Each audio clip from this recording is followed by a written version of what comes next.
I was born and raised in Fargo here, so I am Vietnamese American. My mom and her family came over here and they started everything new. After the Vietnam War, like a lot of the Vietnamese citizens, some of them had a chance to come over to the US, and my family was very blessed to be chosen to be one of those families to come over. All they told my family was that, hey, you're going to America, if you want to come, get on board. There was no information of what is America? One thing that a lot of people maybe don't know about New American Placement is that they don't necessarily get to pick where they are placed when they are moving to the United States. So they might be able to request based on where their families are, but more often than not, they're just placed in a community that can receive them.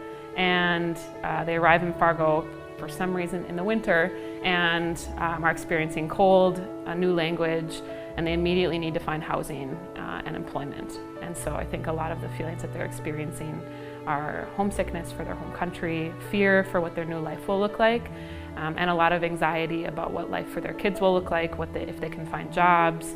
Many of them have college education, but when they arrive in the United States, their education isn't recognized, and so often they are doing minimum wage jobs because they can't get a job in their field right away. So the grocery assistance program definitely helped my family out a lot, just because new immigrants and doesn't speak English as much, they kind of have to pick up jobs that pay very low.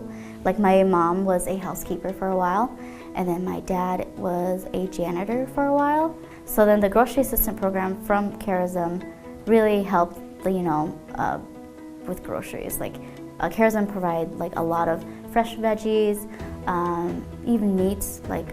There's a lot of times where we get a lot of meats, and all of this is donated by the Great Plains Food Bank. One thing I think that's really special about Charism is that we're so neighborhood-based.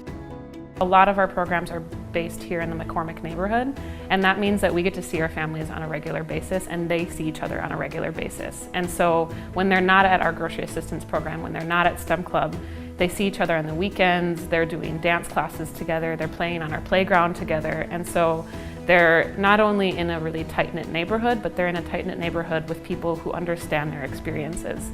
A lot of the families that live in our neighborhood are refugees. And so while they may not come from the same country, there's a level of understanding there of their life experience before they got here.